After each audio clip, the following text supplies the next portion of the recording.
one-on-one with Mohab ElNahas. How you doing, Mohab? I'm doing great. Thank you. How are you? I'm doing great.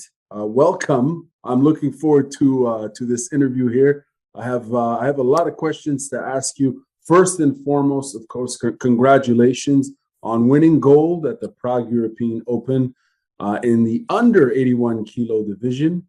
How does that feel?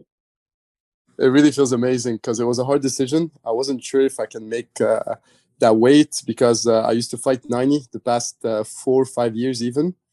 So I decided to change the weight division because I was always light in 90, but I was always heavy for 81, so I was always in the middle. So I wasn't doing I was still winning some medals in 90, but I wasn't getting the results I wanted. So I decided to go on a diet, just eat good food and because I used to eat all the time junk food, let's say. So as soon as I watched my diet, I felt so much better. I lost a little bit of fat and I always sat around 84. So it was perfect. I would just cut 2-3 kilos and it worked well. Right on. We're going to dive into that, actually. I want to hear a bit more about that. But first, I want to set it up with some quotes because I got some quotes from you. Yeah. And it reads, "It felt amazing to win my first title in this weight division. My result last week in Poland was a bit disappointing, but I knew I could do better and I proved it today. C'est une victoire qui représente beaucoup pour moi." And you just answered the question, but I'm going to ask you again because I'm that kind of reporter type. What does it mean? What does it mean for you to win this? Because it seems you talk about the change in division, but even during at the end of your match, you could see it. You did the double bicep pose, and you were excited, and you were really. You transformed, honestly, that win was everything for me because this was literally the deal breaker for me to either put again all my effort, my focus into judo and know that I can make it to the Olympics and even win, or to actually just be defeated and feel maybe it's not even for me. I reached a point where I was having all these thoughts, because in 90 I wasn't doing what I wanted. I tried that Olympic cycle in 90 and you saw, I was super close, and then last minute, it didn't go like I expected, and it was just stressful, and I started to be in my head more. So the fact that I went to Prague and not just medal, the fact that I won and all by e-pounds, it made a huge difference, and it gave me that confidence I needed to know I can go I can be top 5 in the world even, and just do good results that I actually want. And you saw, every time I would throw an ippon, I would scream. It was just so emotional for me, and I had tears when I was on the podium. Really, it was such an amazing feeling. And you mentioned, that moment and that confidence and the importance of you as you're transitioning. And we're going to dive into that a bit more. Peux-tu me donner comme un petit sommaire des matchs que tu avais avec les compétiteurs? Yes, so do you want me to say it in French? Oui, en français, s'il vous plaît. Oui. En français, parfait. Oui. On switch un peu en français. Oui. J'ai vraiment mon premier combat. Je pense que c'est mon premier combat était vraiment important parce que c'est le combat qui m'a montré que mon cardio était vraiment bon et que je peux pousser jusqu'à la fin. Car normalement, c'est toujours le premier combat pour moi qui va montrer que si c'est ma journée ou non. Et premier combat, je me sentais tellement bien, j'ai fait des beaux mouvements, j'ai travaillé au sol aussi, Niwaza, et c'est là où j'ai eu ma confiance, j'étais prêt à me combattre, si j'ai 10 combats à faire, j'étais prêt.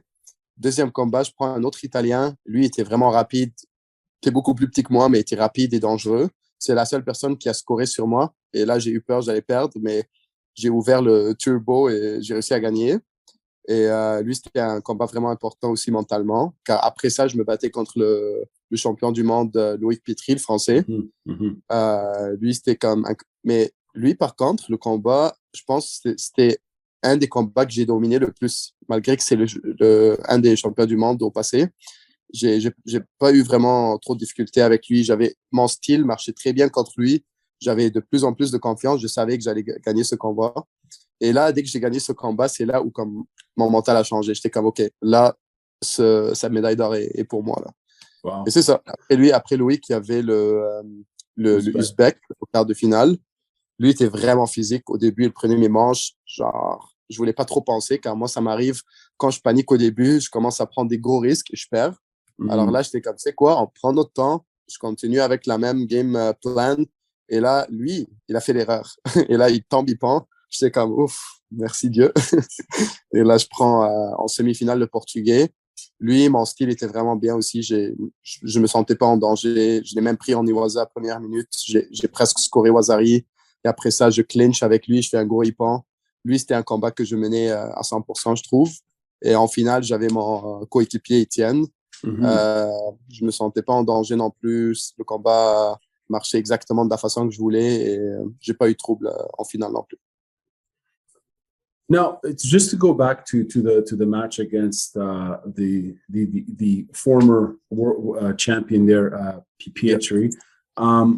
Tell us a bit more about that match. In particular, you said you gave 110. I mean, you gave 100%. Yeah, in I every wanted match. that fight. I wanted that win so bad. Alors, comment est-ce que tu as changé comme ton énergie when you say you went into turbo mode? What exactly, if you don't mind, break it down for us as a coach 100%. Coaching someone. Like, how did you get into that zone? So I'll tell you. So I love this question because actually, like, I was actually talking to my brother about it recently. So what changed here when I was fighting the former world champion and how I switched my mental? I told myself, I'm giving 120% in my trainings. I give my all. I know that like I can be one of the best. I know that I'm strong enough in this category because when I was in 90, I would still fight like in Paris. I fought the former world champion in Paris Grand Slam in 90. I was also doing a very good fight, but I ended up losing. And I think it was more mental because I was like, when I was thinking, I was like, okay, I'm not heavy enough. He has like at least 5 kilos over me. But see, now I was not giving myself any excuses. I'm like, I'm one of the heaviest in the weight division. I'm cutting weight. I have no excuse. I'm giving my all in training. So there was no excuse I can give myself. So this is when every exchange, I would just give 200%. And I think that's the difference, like the switch of the mental that helped me win hard fights like that. In 90, I always had excuse, oh, they're stronger than me. They're heavier than me. There's always like that doubt. But once you give your all, you have no doubt. Even if you lose, there's nothing you can do. But at least during the fight, you're going like 200%. You know, it's really cool because you and your brother have a lot of, when you guys fight, it's very emotional, right? Like there's a lot of emotion. And as fans, I will say, I think it's awesome to see that sort of energy, you know, because it's that emotion that fuels the moment, you know, I think. And it's Thank really you so cool. much. Yeah, man. And we're going to dive into that because I do have some questions in regards to that. But I have another quote here, if you don't mind. I'm pulling all these quotes. Français. Je pense que c'était la meilleure décision de descendre chez les moins 81 kilos et cette journée me donne beaucoup de confiance pour la suite des choses. I know what I'm capable of and my judo is excellent right now. I'm going to keep working toward my goal of reaching the top 8 in the weight division. Question for you, sir.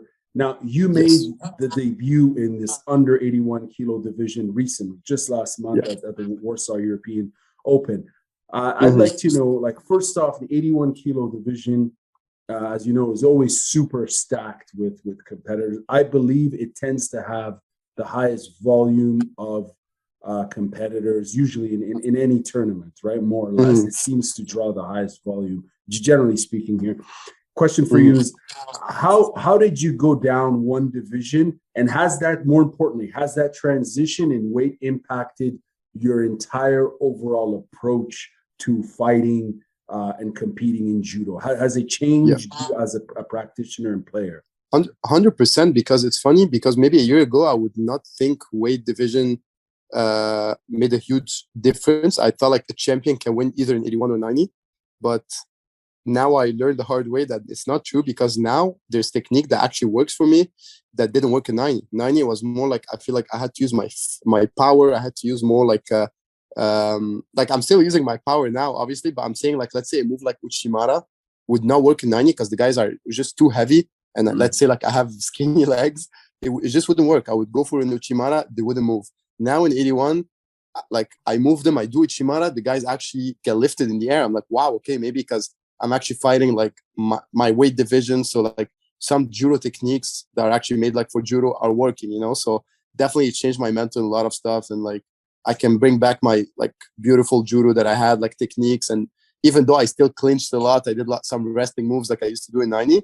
But I feel like now I can actually focus more on my like awkward judo, my Uchigari that I threw a bit with, Uchimara, instead of just trying to clinch and just it either goes either way. And now it's interesting because this is the second time you placed first at a Continental Open. Your first time was way back in 2017 at the Hong Kong Asia Open.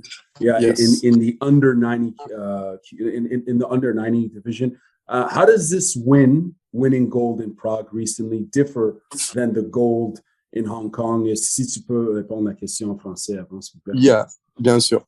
À Hong Kong, le sentiment était différent, même si c'était ma première médaille d'or internationale. Ouais. Je me rappelle du sentiment, j'étais vraiment content, très content, mais en même temps, j'avais juste battu un Coréen. J'ai eu 3 combats au total, et j'ai battu un Coréen qui était peut-être numéro 100 au monde. C'était pas quelqu'un de connu.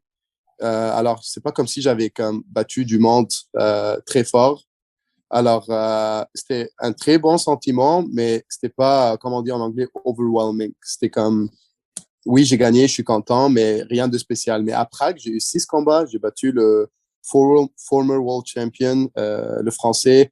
J'ai battu quand même du monde assez fort. Alors là, c'était différent parce que le fait que j'ai réussi à battre du monde qui était comme dans les top 1 au monde, tu sais, ça m'a donné, ça m'a vraiment poussé ma confiance encore plus là. Genre, ça m'a vraiment aidé à croire en moi encore plus. Now, that was 5 years ago. It's half a decade ago. A lot happens in a year and a lot happens in 5 years, right?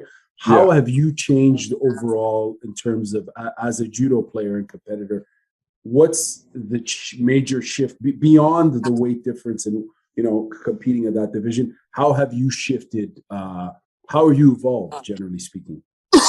So I think what evolved in me the most is the fact that I have experience now. I did so many tournaments. I traveled the world. The fact that I have my brother as well. The fact that he's a big champion. He started winning a lot recently. The fact that we travel usually together. And honestly, like recently too, I've been having a lot of like support like in my life, and I have like good people that surround me. I have like really like people that care, and I feel like that can help you so much, because sometimes when you're like tired in the fight, like this is getting a bit deep, but like it's the people you think about that you love that helps you like push that extra push. You know, you're like, I'm gonna win for that person. I'm gonna win, like family stuff like that. It's like I feel like this is where the emotion comes, and that's what makes the difference. Somebody that fights for something versus somebody that just there to have fun. Let's say. Very interesting. What is your judo story? How did you get involved in the sport? What drew you to it? Okay, so it's a funny story. the way it started, I was in Egypt. I was a little skinny boy, and I used to get bullied in school a bit. Not really, but just a little bit, like in any other school. Right. And I had a younger brother, so I had to be the one taking care of him, obviously. Interesting. So I wouldn't. Like you're defending him. Yeah, of course, right? Yeah. So I couldn't like see him get bullied and just do nothing. So when it was on me, I was like, fine, like I'll deal with it. But once it became like onto my brother, this is when I took like the protective role, and I was like, I had to figure out something. And then I talked to my dad about it, and my dad had connection. He's like, you know what? I'll make you try judo. Maybe you'll like it. I had a friend that did judo. I tried it, and I'm not gonna lie, I hated it. Why is that? What did you hate? Oh my God, I was a kid. I was 8 years old, I think. Right. And first training, I arrived there on the mats, and people are just slamming me. Like the way they teach you judo in the beginning is they teach you how to fall, not to throw, right? So you don't break your body, which is smart, right? But back then, when you're a kid, you don't understand that. You're like, why am I getting thrown so much? It hurts. So I didn't like it at first at all. And still my dad is such a great guy who's like he teaches us like everything about life and like dedication. So like, he would tell me, no, keep going. And I would trust him. So I kept going for like a year, but still during that year, I was not happy. So I decided to quit. Oh. But then when I was in school, I realized I was getting so much more respected. People would not bully me anymore. So I started to like what came with it, you know. And then randomly, when I was 10 years old, one of my coaches messaged me. He's like, "You were a great guy. Like, you were a great athlete. Just try to come compete." It was my first competition ever. I was like, nothing to lose. I tried. I won. I ended up winning the provincial tournament in Alexandria in Egypt without training. But it was such a big deal still, because like you travel to fight for like the national championship and stuff, and everything is paid for you, and you're like 10 years old and you just feel like, wow, like what's going on? You're a superstar, right?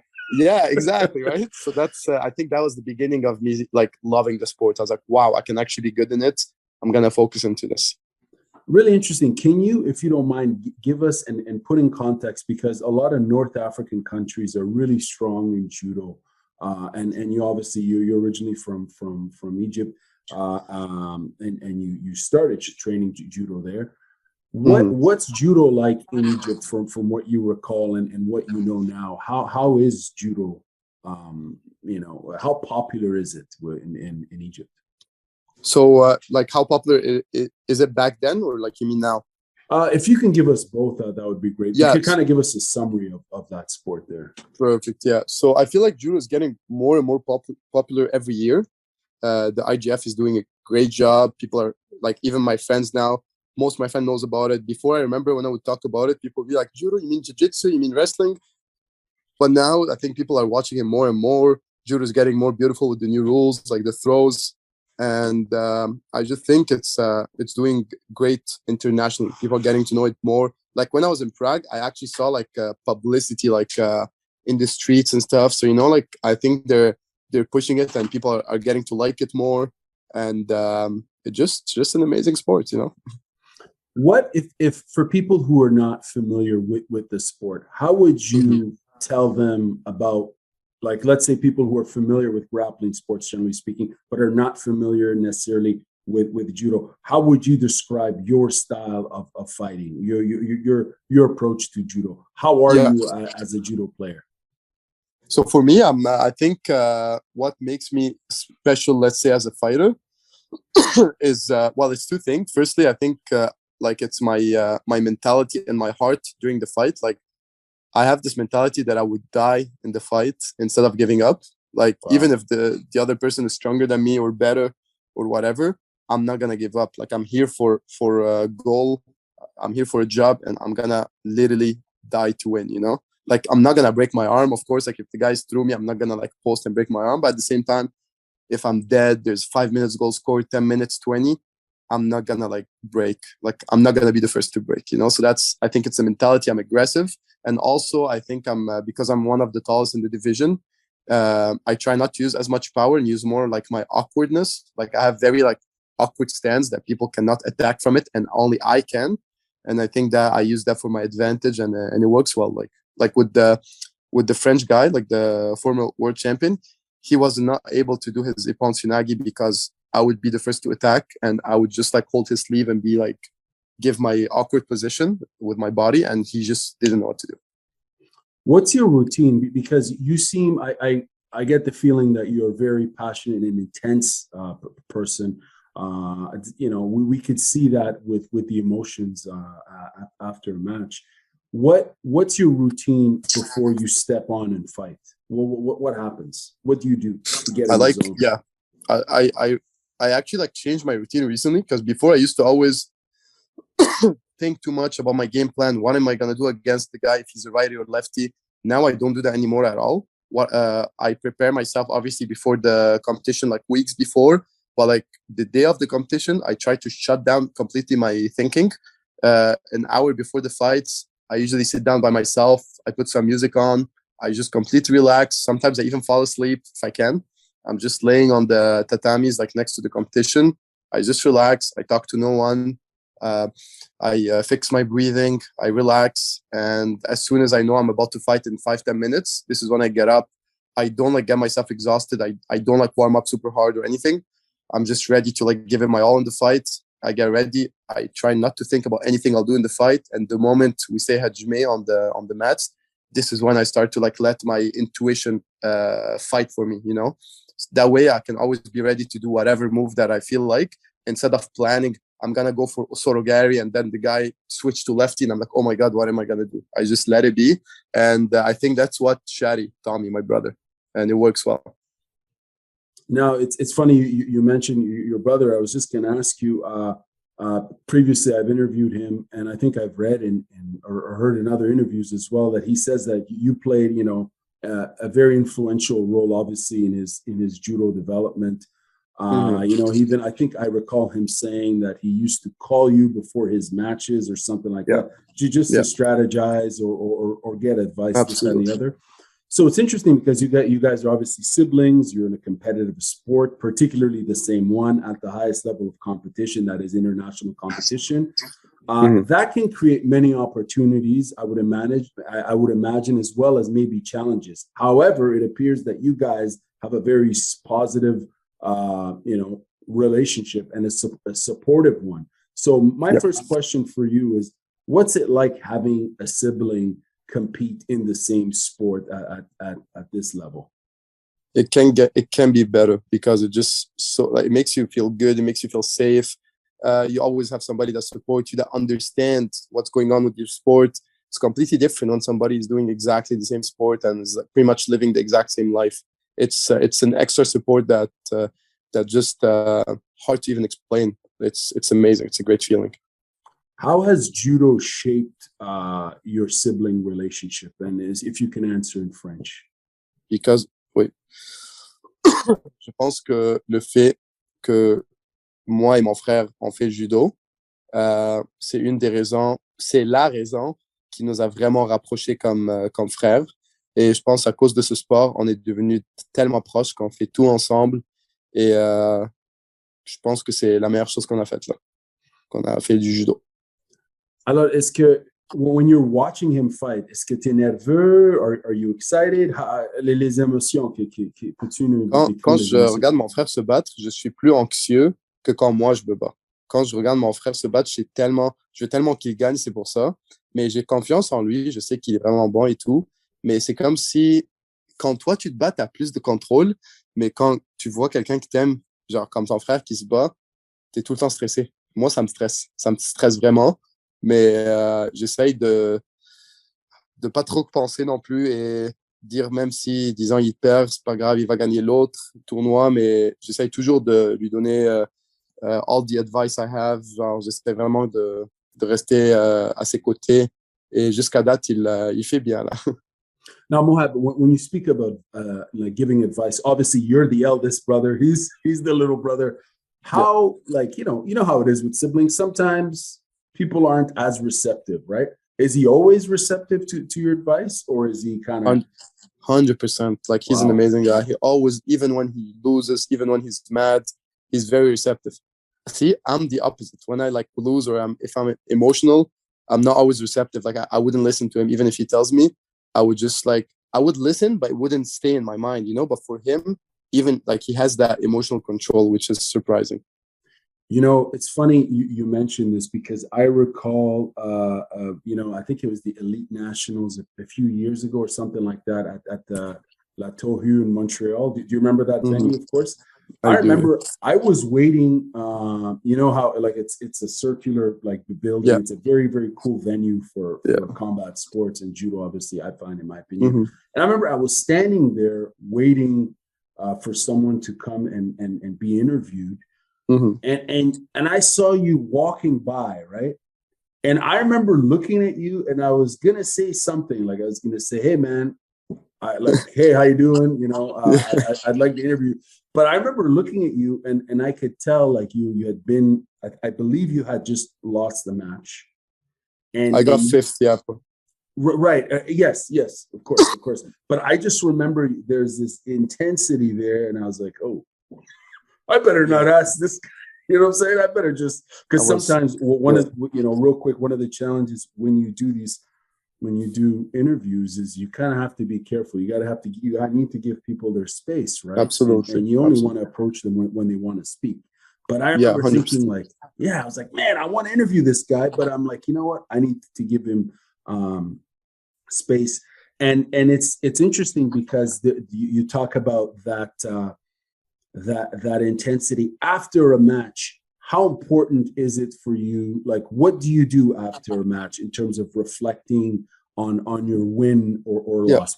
What's your routine post match? So usually when I lose, this is when I do a lot of reflecting. Like in Poland, when I lost, I went on the mats, the warm up area, all by myself. I just like I stood up, and it's like I try move like alone, like we call that like shadow ichikomis. Like let's say the way I lost, it was because I got countered. So next time when I try to fix what I did wrong, because there's always like mistake when you lose. So and I think I figured it out, because when I did the same move again in in Prague, and now it worked. So I just realized what I had to do. Instead of get too close, you pull toward you. So I always reflect when I lose what I did wrong, and I try to always fix it so I don't do it again. So that's when I lose. But when I win, I also like, because when you win, sometimes you still do mistake. I try to reflect, but usually when I win, I celebrate first. I'm happy. I talk to my family, the people I love, and then I try to reflect and watch all my fights slowly. Like when I got back to Canada, I watched all my fights with Shadi. We saw I still did some mistakes even though I won, but I start working on my mistakes already. I know what works now, what I should do again, and stuff like that. So I always reflect either I win or lose. You mentioned earlier in the interview earlier on that for you this was in a very important tournament, the one in Prague after Poland, because it would determine it would determine whether or not this decision was a correct one. And in your opinion, obviously it's a correct one.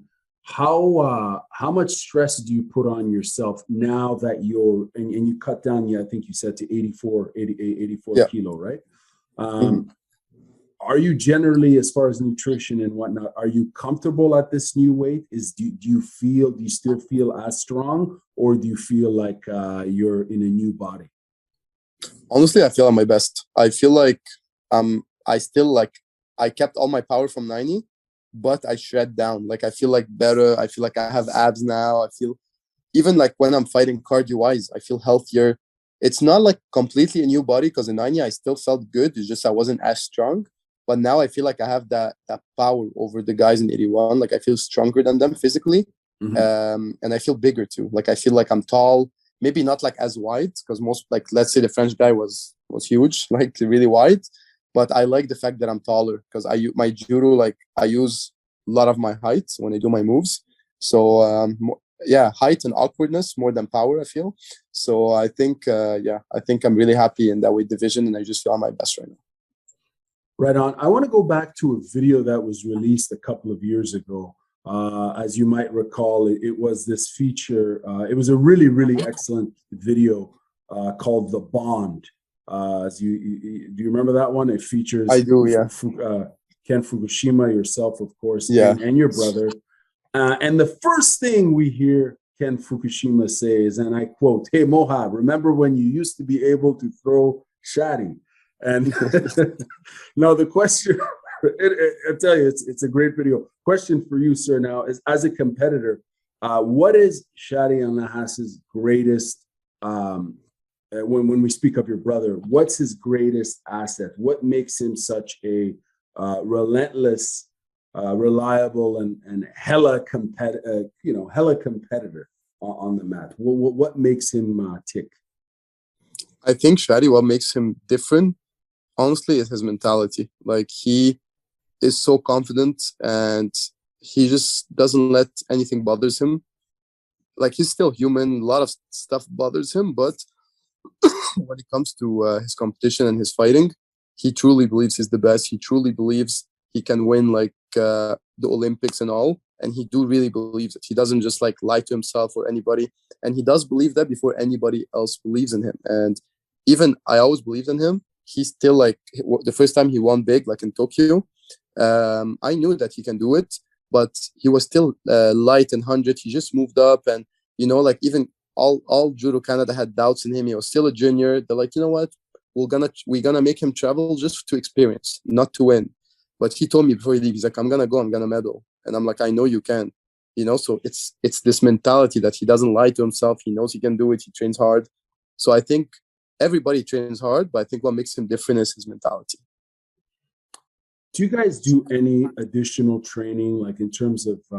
I know at the INS there's in terms of mental training and whatnot. Peux-tu me parler des entraînements des psychologues or psychological training as far as sports psychology and how that's assisted you in your development?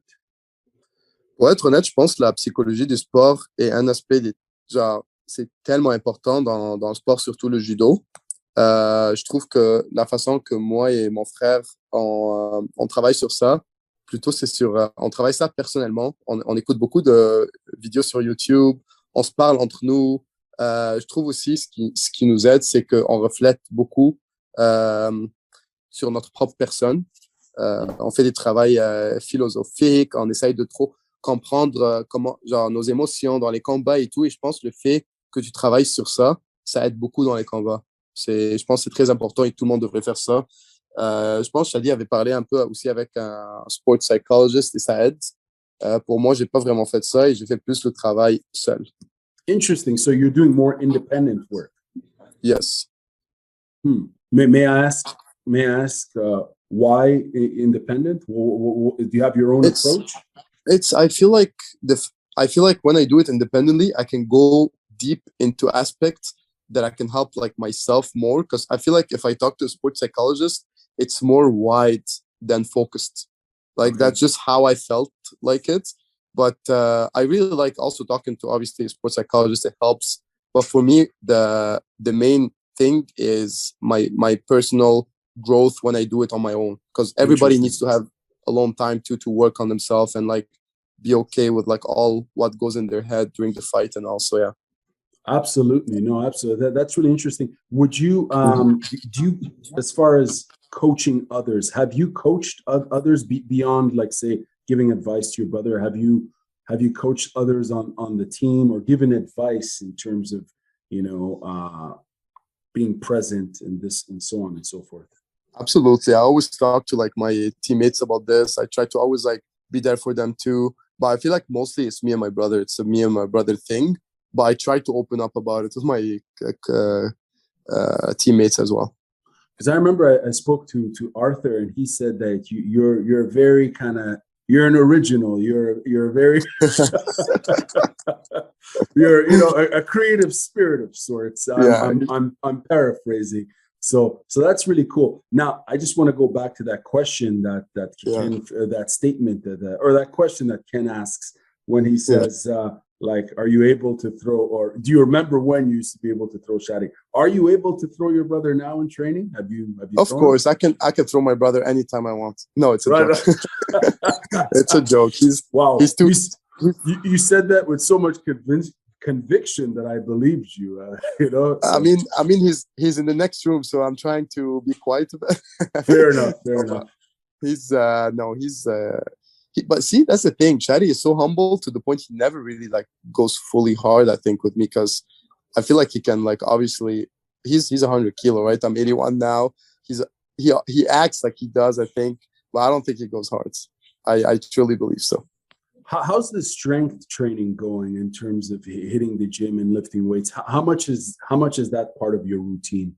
We train almost every day at the gym in the morning before you go to judo. It's super important.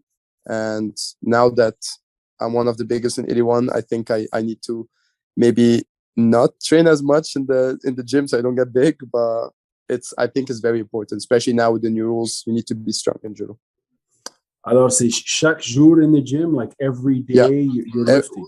Yeah, but we get the weekends off. So, But it also changed. Sometimes, like, depends if you want to bulk, you go, Monday to Friday. But right now, I only go 3 times. I go Monday, Wednesday, and Friday, because I'm not trying to put more weight on. But let's say I think Shadi goes every day. Yeah. Now, what was it like training with Ken Fukushima in Toronto? How was that experience? Ken was a great coach. My goodness, I miss him. It's been a while I didn't go back to Toronto. Ken was very supportive. He let me. What I liked about Ken, he let me do my judo. Because some coaches would want you to change your judo, like, no, Mohab, do judo like more Japanese style. Ken wouldn't mind. He's like, I know you have like your own judo, focus on it. And he would always like be supportive. And I liked him in my chair. He was very calm. And yeah, he's a great person too. Speaking of coaches and coaching, what's the best coaching advice you've ever received? Honestly, the best coaching advice I ever received, it was during my second international tournament. I think it was at the Pan American Open in Santo Domingo, from my former coach, Jean-Pierre Quentin. I was stressed. It was one of my first tournaments internationally. I was really stressed. And he came up to me. He's like, you did your work. So why are you stressed right now? Right now, it's like the test. You know, you did everything you could. You just go on the mat, have fun, but still give it your all and have no regrets. And once he told me that, it's like it clicked. I was like, you know what? Why would it, like, stressing won't change anything? Let's just go on the mat, show what you're capable of. If you're the best, it's going to happen. If not, then you're just going to have to work some more. And I realized he's right. That's incredible advice, because it's so, sometimes I think advice, generally speaking, is the simplest is the best, yet the most brilliant, right? It's simple. Yeah. It's like, you're there, you've done your work here, you're ready for it. Next question. Who's the toughest, strongest, and most dangerous person at the INS on the team when you guys train? And I don't mean dangerous like in a bad way, but qui est le plus fort, the toughest of the tough, in your opinion? So that's a hard one, because I feel like, for me, obviously, I would say somebody like, let's say, like Francois Gauthier Drapeau. He's getting really strong now. He's the person in my division as well. We're very good friends. We're very good teammates. He's getting really strong. But then again, if we're choosing from all the weight division, obviously I would say my brother, because he's I'm not able to throw him as much, let's say. Fair enough. And as far as the Drapeau, you mentioned him, and he's obviously in the weight division. And I believe there's Etienne as well, of course. Yeah. And how many more are there in the minus 81? We're a lot in 81. There's also, but they're more like, they were like, they used to be juniors. They're a bit younger, like maybe a couple years younger than me, like a guy like Popovic. He's a good guy. He's a lefty. He's awkward. Who else in 81? There's Golan. We call him Johnson. He's a very strong guy too, very tall, taller than me. No, there's a lot of 81s. There's Marino, but he's injured right now. No, there's really good guys in 81. I think 81 is the biggest division. Then 90, there's good guys too now, like Louis, Aaron Sabia. Sorry about that. Keegan. 90 is getting also packed. So yeah, 100, there's only Ian and Shadi. But I think Shadi is one of the hardest fights, for sure. Now, you're 25 years old. You're traveling the world, fighting and competing in judo, a sport that you obviously love. But speaking of love, you've been on a reality TV series recently. Tell us. My goodness, yeah. Sorry, bro. I had to ask. Exposed. Yeah, come on. And answer in French, please. S'il vous plaît, peux-tu répondre en français? Puis le nom de cette émission, puis tout ça. Ouais, ben, c'est l'île de l'amour. C'est juste le nom est drôle déjà. Mais ouais, j'ai fait cette émission. Je venais juste de revenir du championnat du monde. Là où j'ai perdu, j'ai blessé mon coude. J'étais en 90. Et en plus, j'avais comme... ça, c'est trop de détails. J'allais dire, j'avais un très bon pool et j'ai juste pas bien fait. Mais ouais, j'étais revenu, j'étais blessé. J'allais prendre un mois off de toute façon. Et là, c'était tout last minute, genre dernière minute. Il y a la télé-réalité. C'était la première version de l'île de l'amour au Québec. On m'a envoyé un message sur Instagram. On m'a demandé de faire partie. J'ai dit, tu sais quoi, voyage gratuit, bouffe gratuite, tout gratuit. Why not? Et j'ai décidé de le faire et c'était une belle expérience. Now, was there any? I haven't seen any episodes. Just saying. Maybe that's good.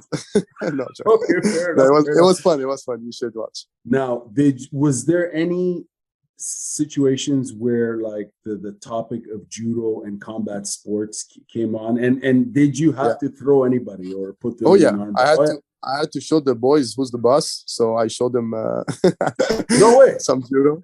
No, as a joke, like I don't think they show it in the on the episodes. Okay. But like during the when we had time off, like let's say we had like an hour off every day. I mean, the guys would ask me like, "Can you show me like a judo move?" And I showed them like some like arm locks. I showed them the Usoro garis. But it was all like for fun. I never had to use it on anybody. Okay, fair enough. Because when I first heard that, I was like, "Oh man, he probably like." I'm thinking you or Nagy, someone threw a table. No, I wish in the pool. Yeah, man, and I'm like the producers, because a lot of this is scripted to a certain degree, right? I'm like, oh, of course, wow. Yeah. Like you can really, antagonize and make it really entertaining and dramatic. Now, l'expérience était positive overall? Oui, quand même. C'était une très belle expérience. C'était drôle, c'était fun. Genre, je regrette rien, là. C'était beau. Now, if I could flip the script on you, based on that experience, do you foresee any possibility of a reality TV series where it's like a bunch of judo players? Or I'm sure on the team itself. Like, hey, look, you guys are all very competitive, very focused, very disciplined. But from time to time, there must be some drama, I would imagine. Do you think it would would that make it compelling television or content for people? Like, I think it would be fun. I think people seeing athletes and then they make a TV show together, us going out after talking about judo competition. I think that would be interesting. That's a good idea. Because I mean, the UFC had that series, the Ultimate Fighter series, and all that, and I'm like, hey, why not judo players and yeah, that's true. It would be interesting. Better, I think. Yeah, honestly. Now, back to the topic of judo. Who, in your opinion, who's the GOAT? Who's the greatest of all time for you, and why? So I would obviously say Kosei Inoue, the Uchimata master, because Uchimata used to be my number one technique. I used to love that move, but when I went to 90, I stopped doing it because the guys were too heavy. But now maybe I'm bringing it back. But I think Kosei Inoue is one of the biggest legend in the world, and I just loved his judo. So yeah, he's my like judo hero, let's say. What else is in your arsenal of favorite moves? What's your second or third go-to? So I like, sorry about that. I like backward techniques. So like Koichi, Ochi, Osoro. I like to fake a big throw and then just go backwards. So yeah, I like that a lot. And right now on the IGF tour, I really like, I do like, because I watch a lot still like judo, and even if I fight and I'm supposed to like be my own hero, I am. But at the same time, I do like watching other people, and I think one of the guys I really like to watch would be in 90 kilos. Well, he moved up, like the Spanish guy, Sherazadishvili. Right. I like his judo a lot too. And yeah, I think him and Bekawi, the Georgian guy in 92. How much judo would you say you consume outside of just training in terms of like content and watching old footage? How much of your entertainment time is consuming judo content, would you say? At least 2 hours a day, because I watch a lot of YouTube. I watch a lot of fights every day, because like I like to always like stay in that feeling of competition, so at least 2 hours a day. Yeah. Do you look at other sports, other grappling sports to for consideration? Yeah. As far as sometimes on Instagram I watch a lot of jiu-jitsu, some ground floor, but I mostly watch judo, but like sometimes on Instagram, whatever comes, I like wrestling too, to like just keep my arsenal wide. Speaking of arsenal, as far as niwaza and ground techniques and overall, how much of that do you train in, and what's your preferred technique as far as niwaza? So niwaza, I have one great technique that I do, and it's I don't even know what it's called anymore, but it's like the Abuladze move that we call it, or the Partiliani, is when you go like a makikomi, right, and you do a sumi and just like go on top of the guy with your back. Right on. So that. And as far as submission, so that's a pin, of course. But as far as submission, what are you more of an arm bar or choke? I prefer arm bars. I still win sometimes with chokes, but for me, I focus more on the ippon. I try to do saikomi. It doesn't work, I do the arm bar. It doesn't work, I do the choke. Having transitioned from under 90 to 81, do you see a significant difference when it comes to groundwork and technique? Do you see a shift in your approach? Because je pose cette question-là parce que quand tu es moins que 90 kilos, or you're not as heavy. I mean, you are very heavy, and you can use that, I suppose, to some degree.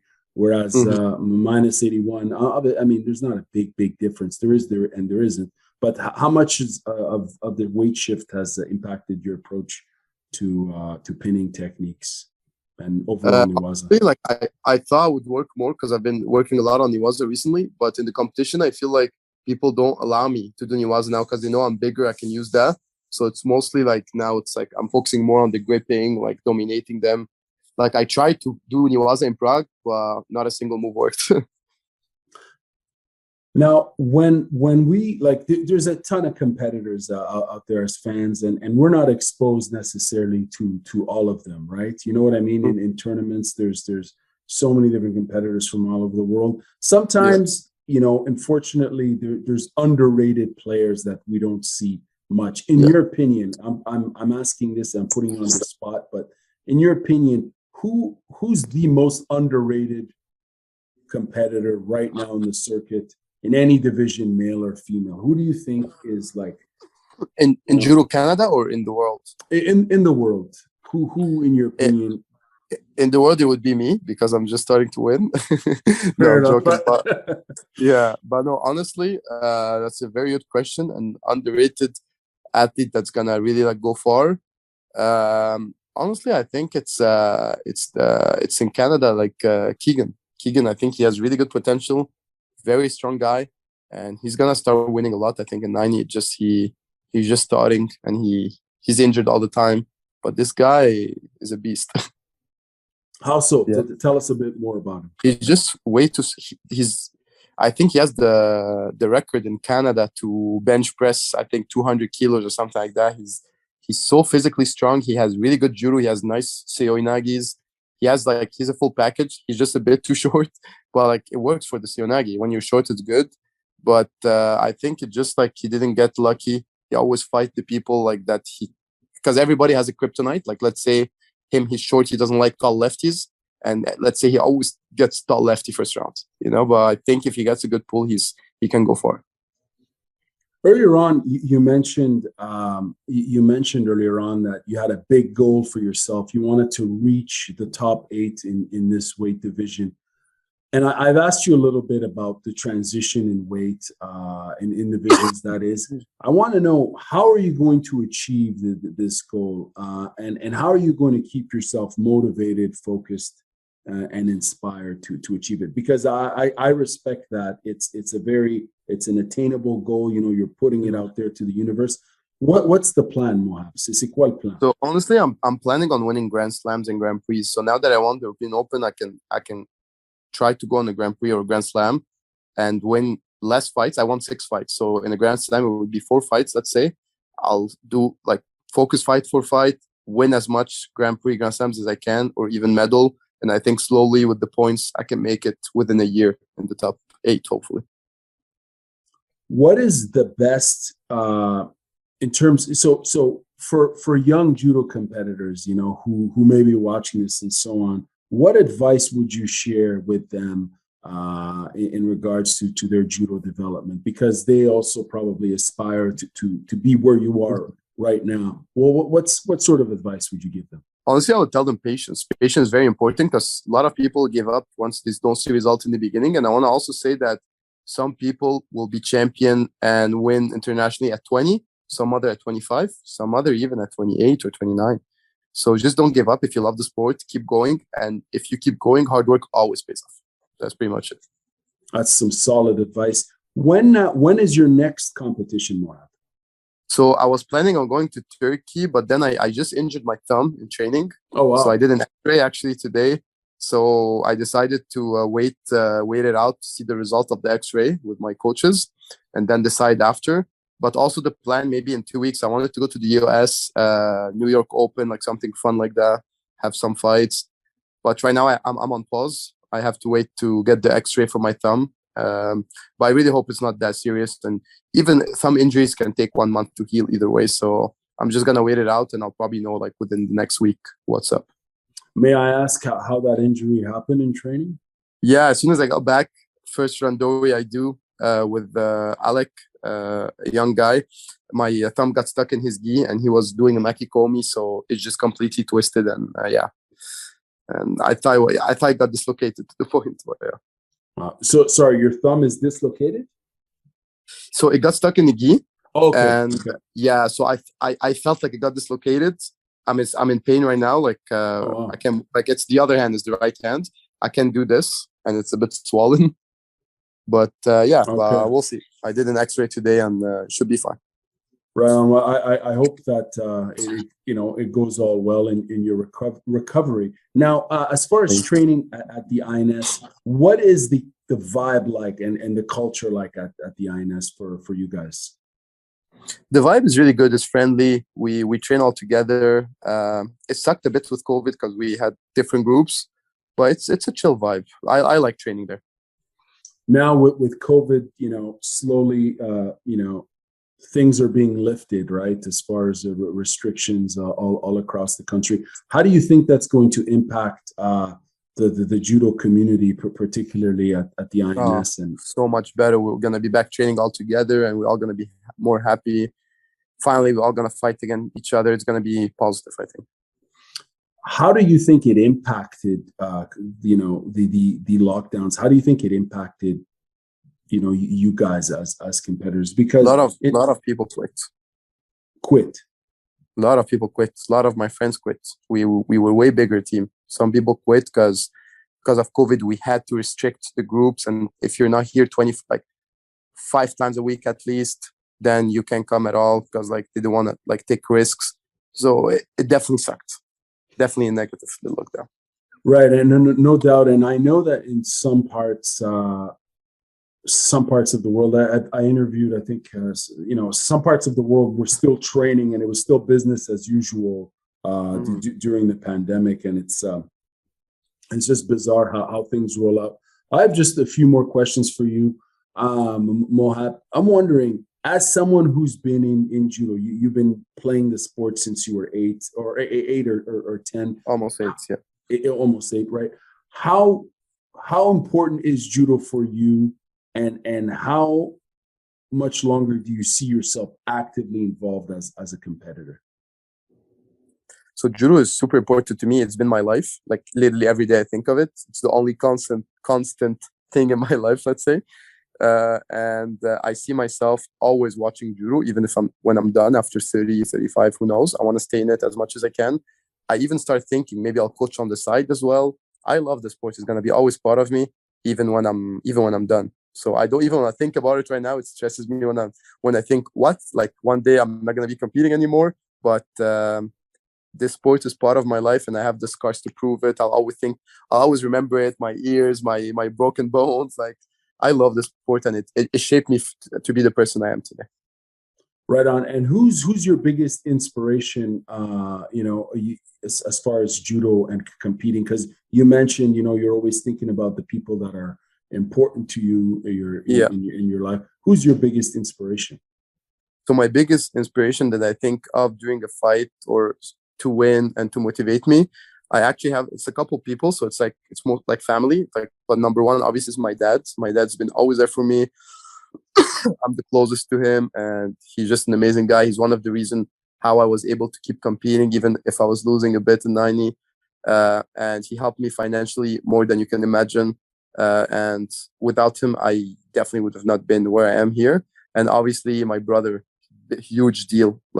Especially that he's always there for me, believes in me, and also it just makes such a great difference. And I have also friends that I think of that always support me, that send me paragraphs before I fight, that FaceTime me before. They believe even when I lose, like when I lost in Poland, I felt really defeated because I did all the work, and I start to be worried, be like, wow, I thought hard work pays off, but they always remind me of my own word, and I just can't ask for better people in my life right now. That's incredible, man. You have a solid community around you. It sounds like it. Has your dad ever tried judo? Have you ever? Has he? No, unfortunately, he never tried really, but his friends always did. His best friends. Sorry about that. So he was always like involved in the community, but he never really tried it, unfortunately. Well, I'm sure eventually, well, one day you're probably going to give him. Just kidding, a hip thrower. That's right. All right, Mohab, thank you very much for your time. Where can we follow you? I would imagine you're on some of these social media platforms. If you want to tell us. Absolutely. Well, thank you so much yourself. I had a lot of fun talking to you in the interview. So you can find me on social media. The one I use the most is Instagram. You can write my name, Mohab _ElNahas, my last name. I'm always on Instagram. I post stories almost every day. You can also add me on Facebook. Also, it's my first and last name, Mohab ElNahas. I think these are the two social media I use the most. Awesome, and man. TikTok not really, but these are the two most. Oh, are you on TikTok? Yeah. I just started recently, but that's just for fun. Also, my name. Who do you follow that's like as far as combat sports or judo accounts that you think people should be following? So my brother, obviously. I follow my coach, Antoine Valois-Fortier, even though he doesn't post as much pictures, but he's always, he's a great guy. And when he posts stories, it's always like interesting. Also follow Arthur, one of my good friends from Judo. But mostly follow me and my brother. Actually, speaking of your coach, he's former 81. What sort of advice is he giving you as far as your transition to? So he just started to become my coach recently. He used to be an athlete like at the last Olympics. He really motivates me because he used to be my teammate, right? We used to fight together, and he also believes in me. So the advice he gave me are always great. And he told me, Mohab, if you fight the way you used to fight me in training, like with the sleeve, with the lapel, everything, you can go far. And the fact that he's telling me that, like, I truly believe it because he used to fight me. So it's those advice that means a lot to me. Right on, man. Well, we wish you all the best. We really look forward to seeing you, compete soon, very soon, because we want to see you, erupt and drop. I'll do the biceps again. Yeah, man, do it. Awesome. All right, take care, much. brother. I appreciate you. Have a great night. Cheers.